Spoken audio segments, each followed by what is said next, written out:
My name is Rick Solomon. I'm an accountant in New York, United States. And I met Lester under the most interesting circumstances. My brother Bill had told me all about this wonderful man, Lester, and I should meet him, and his teachings were extraordinary. And I just honestly didn't have much of an interest.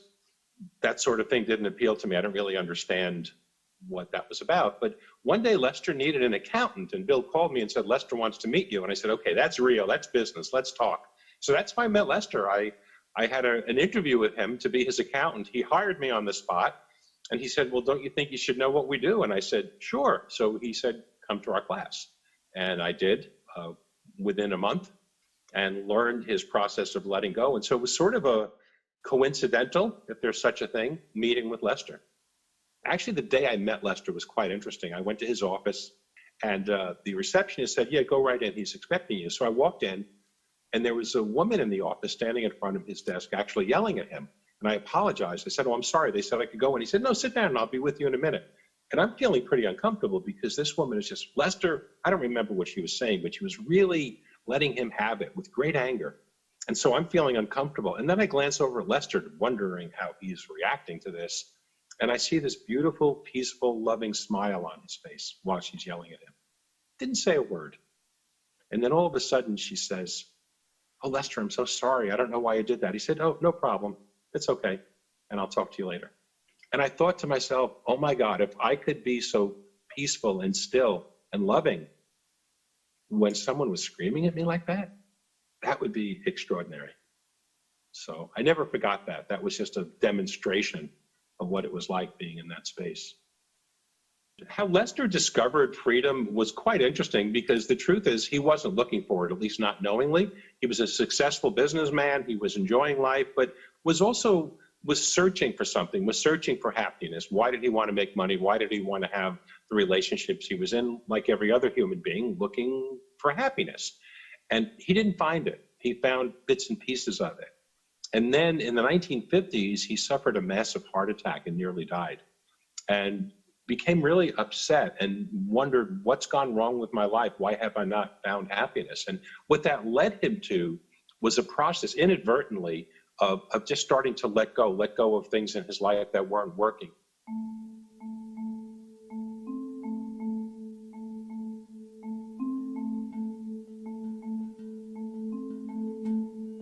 He just began to drop all of the feelings and wants that were not him, the feelings that we identify with. It's part of our life, but he started to see beyond that and continued that process of dropping things, dropping like his desire to control things in the world, wanting the government to be a certain way, the economy to be a certain way and all that. He realized that was just causing him stress. Wanting to be loved, all of that stuff. He just let it fall away and started to discover what was in him all the time, but was covered over by those feelings.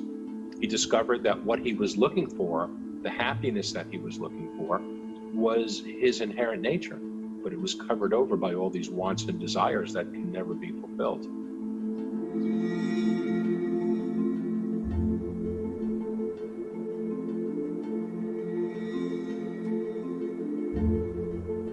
So he sort of stumbled onto it by accident. He wasn't looking for it. He didn't know exactly what the outcome would be. What he did know, and he was a scientist by training, he was a physicist. And so he had a very inquisitive mind. And he also knew that if he tried something and got results, he wanted to see how far he could go with it. So when he began to discover how letting go was freeing him and something wonderful was emerging in him, he said, how far can I go with this? And so he just kept up the process, and he brought up every negative feeling, every stressful thing that ever happened in his life. He would intentionally invite it up just so he could let it go. And within 3 months, he completely cleared out all of the mental noise that was operating in him, and he discovered what he called a peace within himself that exceeded any understanding.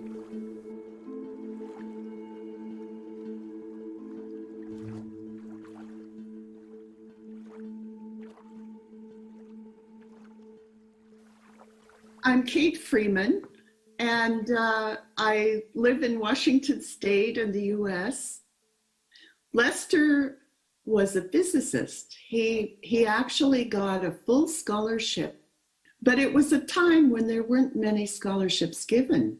So he was a very bright young man. He had an air conditioning business when air conditioning was brand new. And he told me one time that he ran his business out of his hat. He had a pen and paper in his hat, of course, no cell phones then. But he would run into somebody and tell them what he was doing, and they would say, "Oh, I need that for my office," or "Oh, I'd love to have that in my home." So he would make an appointment, and it was a flourishing business. And he was in the lumber business in Canada. He was building houses in the Southwest. He did a lot of things. Suddenly, he had a heart attack. And he spent a period of time in the hospital.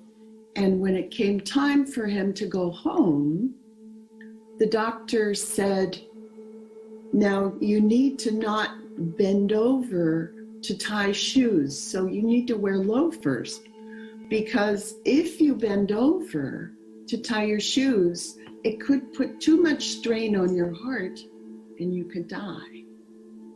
And so Lester asked him, "Well, what does this mean? How long do I have to be good? When can I go back to a normal life?"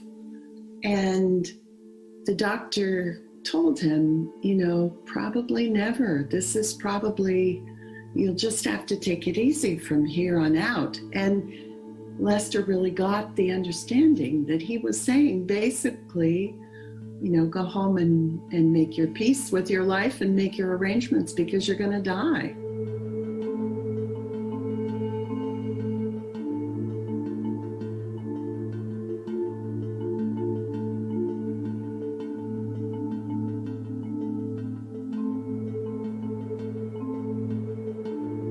He just decided to go back to the lab himself.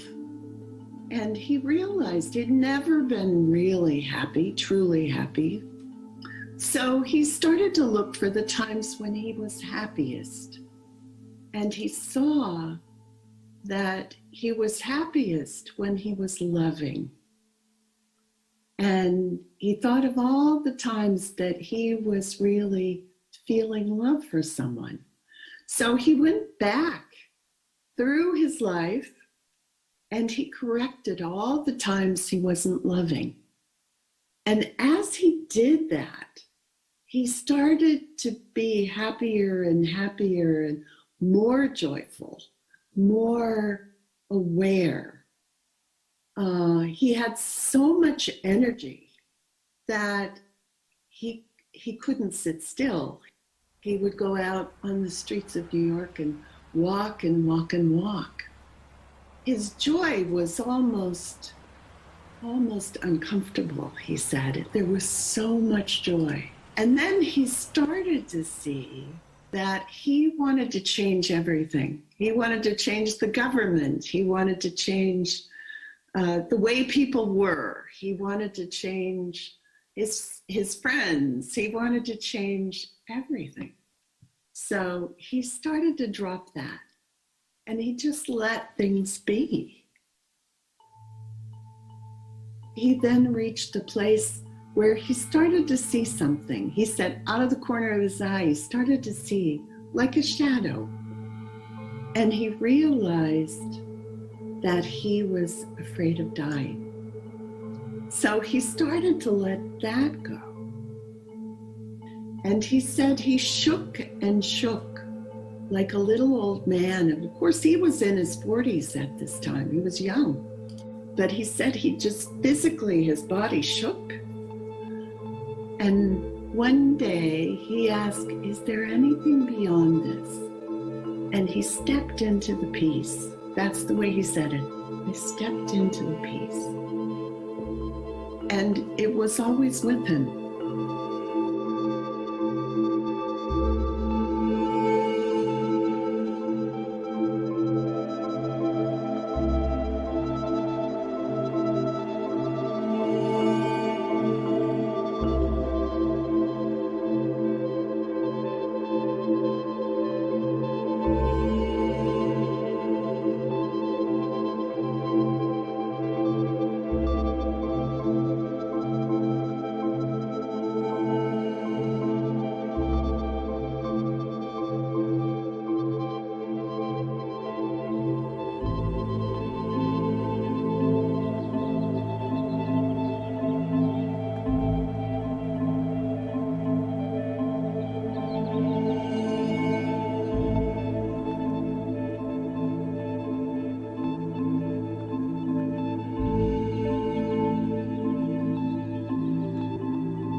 I think it was 18 years after his awakening, he realized that people couldn't really relate to what he was saying.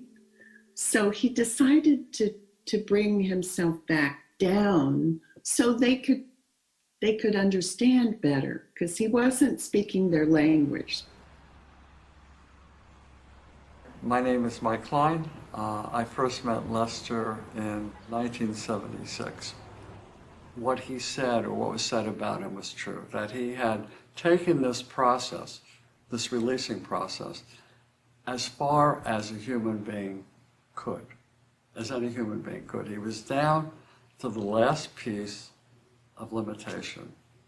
And according to Lester, he received an inner direction to hold on to that. Never quite said why, what would happen if he let go, but that he was to hold on to that. And the inner direction was to stay here and help others realize what he realized. My name is Ralph Zeitlin, and I met Lester in 1969 when he was just doing the meditation. He hadn't discovered the method yet.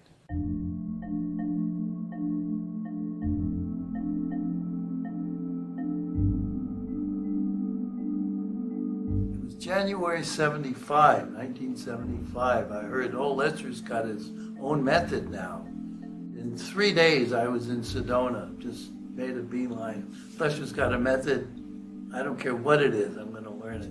Lester discovered that when people were only meditating, they got very high, but there was no growth.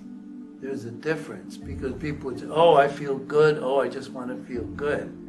In fact, I think it's on one of his tapes, he says, you know, you're releasing to feel good, but you're not releasing for the freedom. If you release for the freedom, it's an ongoing thing. If you're just releasing to feel good, well then, you know, you'll forever be trying to re-experience that.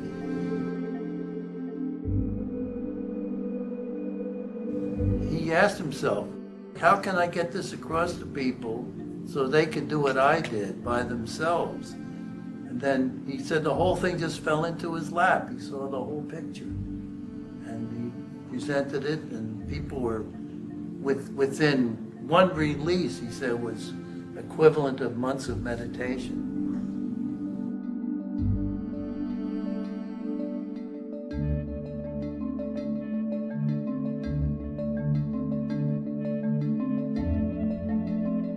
Lester said he had two advantages in his search.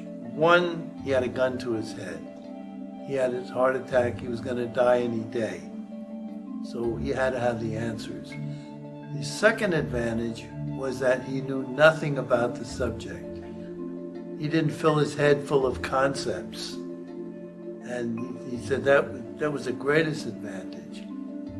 I don't remember if I mentioned this before, but there was a time when I was going to an intensive, and I decided, oh, I have another week before the intensive starts. I'm going to get a head start. And I took the book of Ramana Maharshi, and I read it cover to cover, like 600 pages, thought I'd get myself really in the mood for the intensive. And I got there, and I couldn't get in touch with my feelings. And I ran into Lester. I said, what's going on? What's wrong with me? And he said, you read that book, you're all in your head. You got all these concepts. Either you're going to let go or you're not. And that was it. So that was the greatest advantage, no concepts.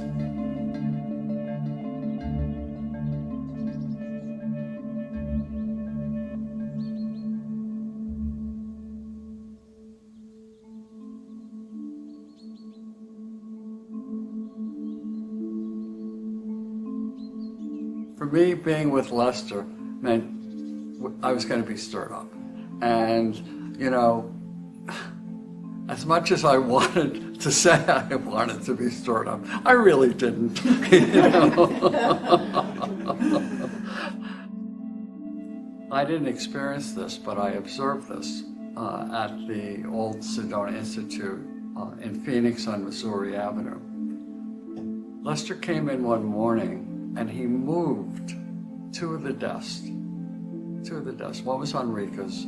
I don't remember who the other's desk was. He just moved it a little, a foot here, a foot there. So Enrica, as she tells the story, she comes in, her desk has been moved, and she was releasing the rest of the day on that. That was his job, to bring up what was suppressed and unseen. And it was it could be really uncomfortable. I got married after I took the course, and I came in one day and I was talking to Lester in the office, and I said, you know, every time I start to really move up high, my husband does something to pull me back down. And I was kind of complaining, you know, oh, I'm never going to be able to move up because he's pulling me down. And he said, Lester said, he said, aren't you lucky to have your guru right there in the room with you? He didn't give me any space to complain. It was wonderful. I had to take responsibility for it all. Yeah.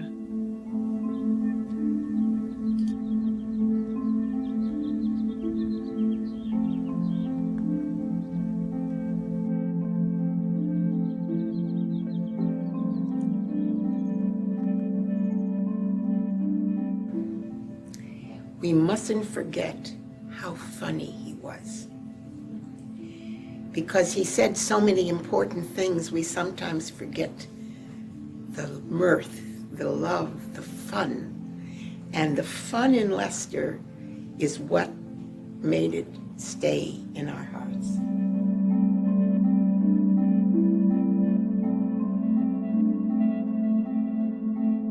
When I first met Lester, I said, Lester, I'm writing a book. And he said, really? Who are you writing it for? There's no one out there.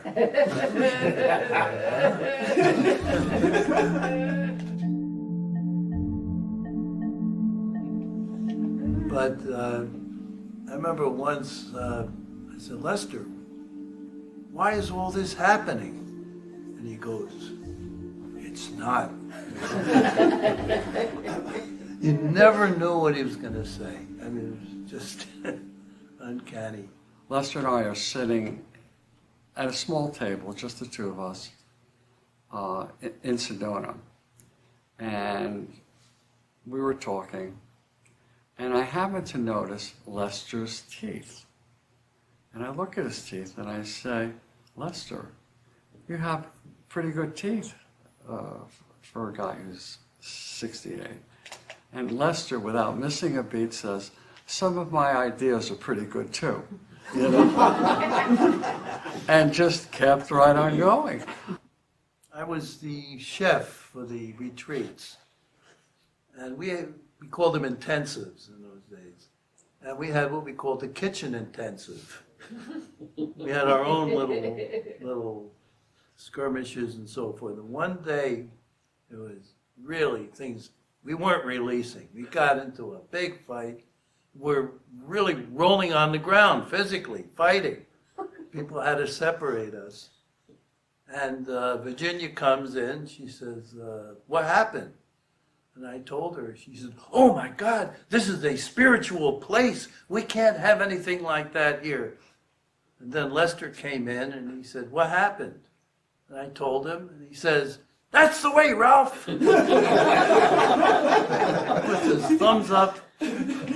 He didn't care if I destroyed the place. All he cared about, I got out of apathy, I got into courageousness or anger, whatever, I moved up. That's all he cared about.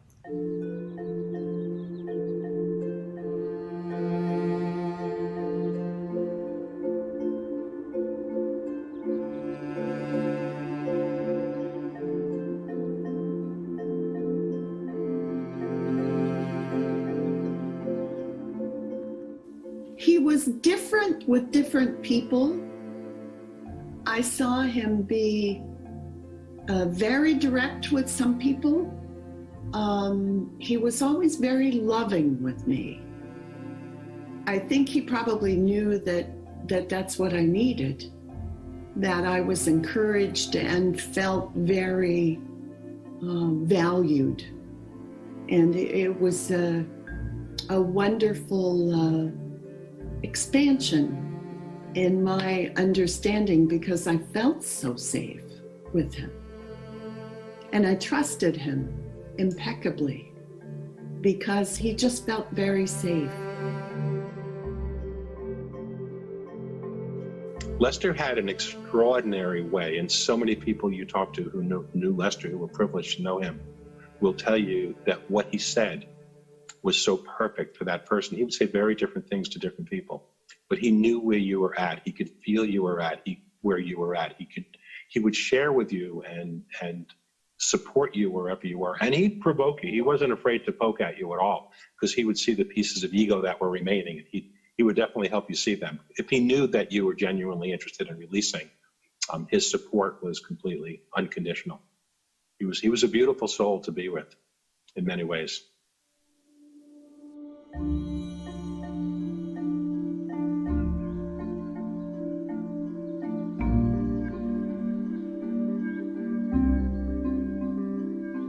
When I knew Lester, he didn't like talking about the miracles, because what he didn't want was for people to put him up on a pedestal or as being something separate from them. But occasionally, just in conversation, he would share things. But he would say that when you can see past the illusion of the physical world, and it's very real, we're in this world, it's a real world to us, but from a different point of view, we can see beyond it. He said, when you can see beyond it, it will just follow your thinking.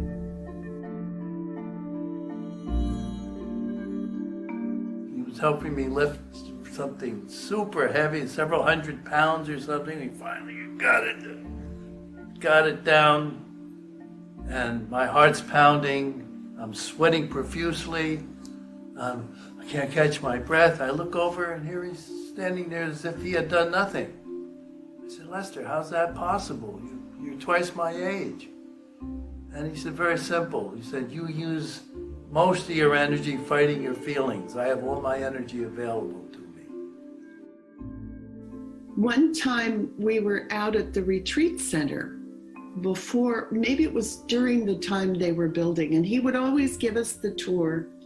And it was hot, and everybody would be perspiring and kind of walking slower. And Lester would be at the front of the group, and he was late 60s, early 70s at that time, and not a bit of perspiration. He said, I don't have resistance, so it's easy, you know. I'm not resisting the heat.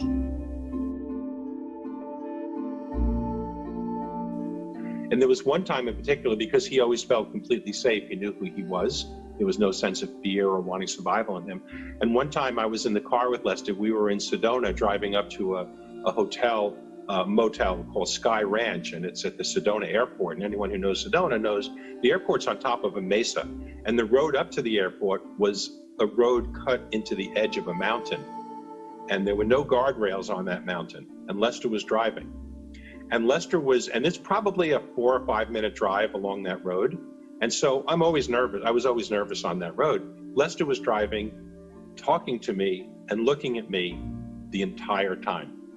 And all I wanted to say, and I just didn't have the nerve to say it, was, Lester, please don't look at me. Just look at the road. There was no guardrail. I mean, I'm thinking like a foot or two over and it's all over. And maybe Lester doesn't care about surviving as a body, but I do. And I remember thinking that. I was so nervous. And he was totally calm and never looked at the road once. Didn't go off the road even an inch. So I never forgot that. And I asked him about it later on, and he said, well, I don't need to look. I'm safe. I don't need to guide the car. It's being guided. I don't recommend trying this on your own, but for Lester, he was in a place where he just knew. He just knew. He didn't need to look at something to know. So it was beautiful to see that in him. Lester and I were in the big white Cadillac, and we drove down there, and it was rush hour. It was like 4:30, 5 o'clock in the afternoon. The traffic was wall to wall.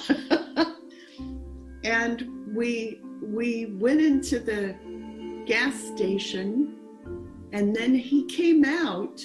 He did a U-turn at that intersection in the middle of rush hour traffic and went back north. And if you looked, you couldn't have seen a space, but he did it and didn't touch anybody, and nobody even beeped. It was like he just went right back into traffic. I actually spoke to a woman who was traveling with Lester coming back from LA, and the gas tank got low. And of course, LA is 6 or 7 hours from Sedona, where he lived in. And they came all the way with all the gas stations were closed at that time. It was very late at night. And they came all the way without getting gas, and there was no problem. So there were a lot of miracles that happened around him.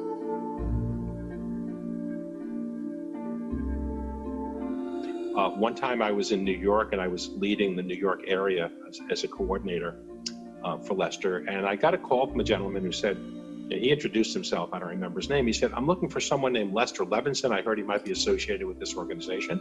And I said, "What's this about?" And he said, "Well, back in the 1950s," and that's when Lester had his awakening, "for reasons I never understood, Lester went through this really unusual experience. He explained it to me, but I didn't really understand it.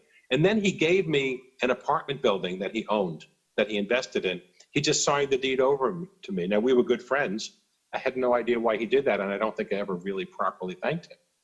Well, I remember that Lester told a story about that. He said that when he awakened, and he did have real estate properties, he realized that because he could manifest things by mere thought, he said, "If I have the formula to make gold, do I need to carry around a bag of it on my back?" So he gave away what he owned, and he moved out to Sedona. And he said, "I gave away apartment buildings." And I listened to that, and I'm thinking, that's the most amazing thing I ever heard. I mean, I'm an accountant, I'm a businessman. You don't give away buildings like that. They're worth millions. But he did. But when I got the call from the gentleman that corroborated that story, I said, "Oh my God, that's really amazing." And of course, I connected him with Lester, and they spoke. But yeah, those things happened. And it's not about, "Oh my God, Lester was amazing." He was. But all of those go back to the same truth that Lester always told us. This is the truth. This is what's real. Recognize who you are. How do you do that? Releasing. Letting go of the wants and desires. What we're letting go of is we're letting go of what we are not, what we think we are. But we're not our stories. We're not our history. We're not our pains. We have those things, but it's not who we are. And so when we drop that identification, what's left is who we are. Who we are is not something we become. Who we are, we always already are that. It's about dropping all the false identification, because that's where the suffering is, that's where the pain is, that's where the limitations are. So it's an incredibly joyful process, releasing. It pays rewards every step of the way. From the first time you release, you start feeling freer and lighter. And I encourage everyone to, if you don't know the releasing process, learn it. It's a huge gift. And if you do know it, follow Lester's simple advice, and that is take it all the way. Don't stop. Don't stop when you're feeling good. Keep going and discover the ultimate truth of who you are. It's what we're here to discover.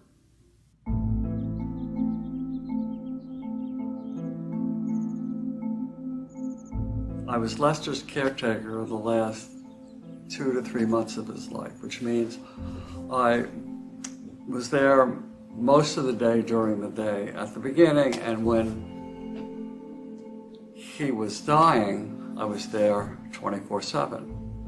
So that wasn't comfortable. I could not believe that that someone who was fully realized would be allowing this to happen. I knew he could heal himself.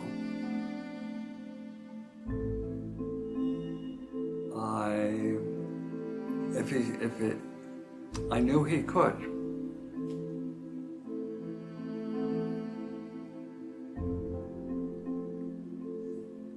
so as this is unfolding, and I'm waiting for Lester to make that comeback and, you know, just show us it's not happening. His body is getting thinner and thinner and thinner. The body is getting weaker. And finally, the body died.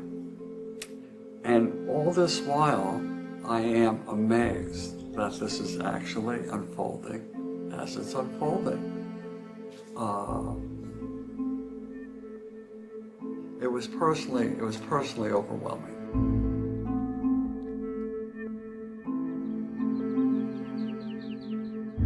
About 2 years later, a friend of mine, she told me a story of a conversation she was having with Lester about a year or two before he died. And Lester said to her, you know, by staying here, people are dependent on me. That's what he said to her. By staying here, I'm holding people back. I think that's exactly what he said to her. I'm holding people back. And I saw when Jeannie told me that, that's why he left.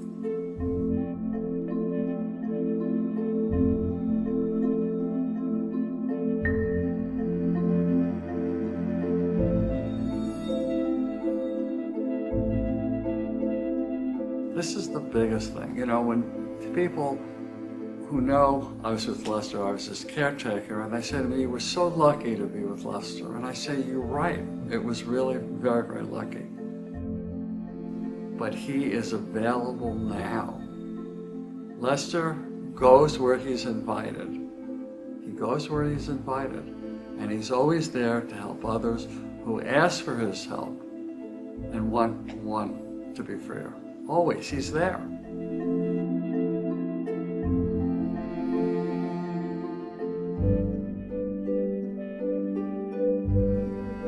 So Lester did a magnificent job of preparing a lot of people to go out there and teach. But because he's no longer in the body, that sort of frees him to be in a lot of places at one time. And interestingly, I was leading a workshop last night, a releasing group on a call, and one gentleman who never met Lester, he's only been releasing for maybe a year or so, he said, I was releasing and I was wondering, you know, can Lester help me? So I said, Lester, if you're there, help me, and this is my situation, what do I do? And he said, and Lester said to me, look, don't stop identifying with that anger. He described the answer Lester gave him. And I said to him, that's exactly what Lester would have said and how he would have said it. I said, Lester was there with you, my friend. And I've heard many stories about that of people saying, you know, I just asked Lester and this is what I heard. And I knew Lester and I knew his sense of humor. And sometimes people would say, Lester told me a joke. He had a very corny sense of humor. But I knew that it was Lester speaking to them. And for myself, you know, I can close my eyes and just invite Lester in. He's always there. And I just see his beaming smile. And I ask him questions and he never speaks to me in the questions. He just looks with a knowing look and I get the answer. And it's like, thank you, Lester. So he's there supporting this beautiful work all the time. I remember, and I guess my most significant encounter with Lester was the day after he died. It was very real. It was more real than a lot of the physical encounters. I fell asleep and took an afternoon nap. And suddenly I'm on this big meadow on this path. And then there's this other path going this way, crossing, and along comes Lester. It was like 1 or 2 days after he passed on. And we meet, just shook my hand and just looked at me. And went off. And I got goosebumps even thinking about it now. When I woke up, I just knew he was coming to say goodbye to me. And the look he gave me was, you'll either do it or you won't. I hope you do it. And then I woke up. And that really turned me around.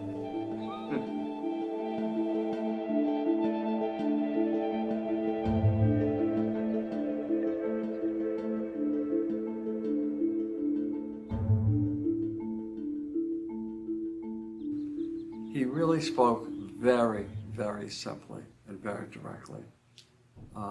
And he basically said the same thing.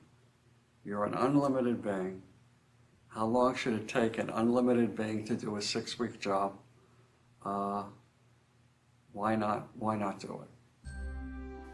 And he also said all the time, go all the way. Go all the way. Don't stop, you know? And that's the key. Yeah. So when you really want to know who you are, you'll find out. When you really want freedom more than anything else, you'll have it effortlessly.